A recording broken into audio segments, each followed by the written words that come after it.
Почитувани граѓани, почитувани присутни, Ваше блаженство, архиепископ Охридски и Македонски, господин Стефан, Ваши високи преосвещенства, владици на Светиот Синод на Македонската православна црква, Охридска архиепископија, почитувани пратеници, почитувани раководители и председатели на институциите во државата, почитувани представници на владата на Република Македонија, почитувани представници на амбасадите, професори, почитуван председателе на МАНУ, почитувани академици, представници на верските заедници, представници на бизнис заедницата, гости, почитувани представници на медиумите.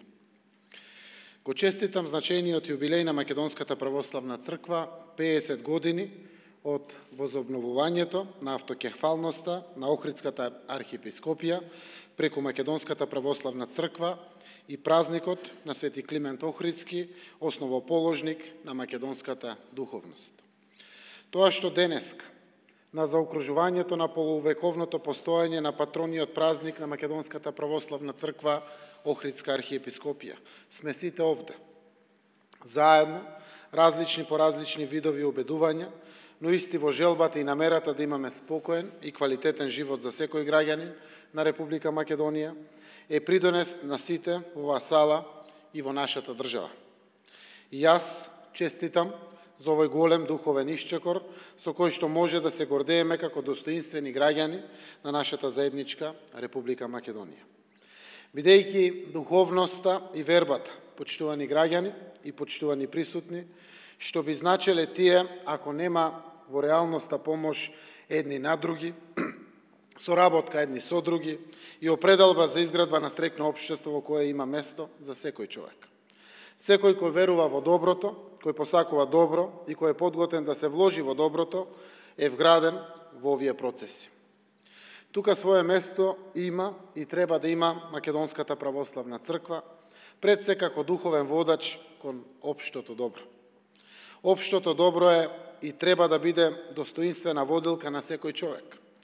И колку сме се развиле како луѓе во практикувањето акции за општо добро, ете тоа е мерката колку сме израснале и сме се надраснале духовно.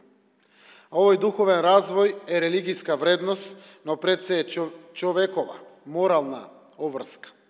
Затоа што низ совесните дела што ги оставаме зад нас, само можат да градат вредности генерациите после нас.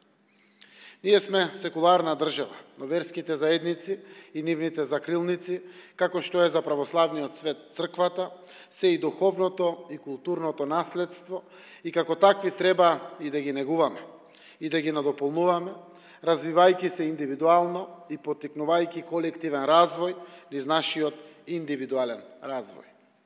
Таков пример ни дава и Свети Климент Охридски, во чија чест е исто така денешното чествување на овој ден. Бил еден од најблиските и најревносните соработници и соучесници во мисијата на светите Кирил и Методи во Моравија за опесминување на народот. Како нивен ученик бил подложен на страдања, но верувал во доброто што го правел и останал доследен на обврската што ја чувствувал како човек, да го продолжи делото на неговите учители, преку продлабочување и унапредување на словенската просвета. Применувал богослужба и создавал словенски свештенички кадар, затоа што бил свесен за важноста на духовната подкрепа на луѓето која наоѓале во црквата. Овој човек, Свети Климент, останува жив паметник во историјата како основач на Охридската школа, честопати именувана како првиот балкански и европски универзитет, низ кој што минале околу 3500 ученици. Бројот е импозантен и за денешните, но уште повеќе за тогашните времиња. Тоа индиректно сведочи за исклучителните организацијски, но и немирачки способности на светиот учител од Охрид. Луѓето имале желба за наука, но без сомнение голем удел во привлекувањето и прифаќањето на учениците, но и нивно задржување, зголемување, па и понатамошно ангажирање во духовна и во просветителска дејност има нашиот Свети Климент. Со Свети Климент се поврзани почетоците на писменоста македонска и затоа по него денес се именувани универзитети, факултети, училишта.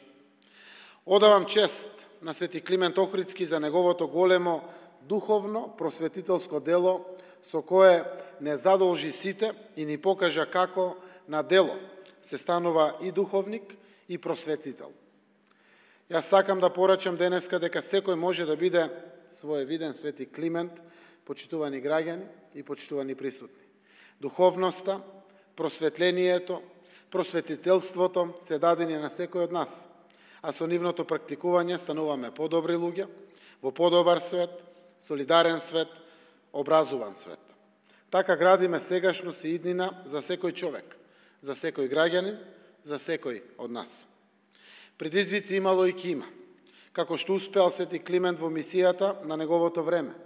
Повикани сме да се обидеме и да успееме и ние, надминувајќи ги предизвиците трпеливо и мудро, како што ни доликува, заштитувајќи ги идентитетските вредности како граѓани, како народ и како држава. Во таа насока и сум убеден, овој јубилеј, 50 години од автокефалноста на Охридската архиепископија во лицето на Македонската православна црква, ќе отвори и надминување на повеќегодишните предизвици исправени пред Македонската православна црква, која што е реалност во православниот свет.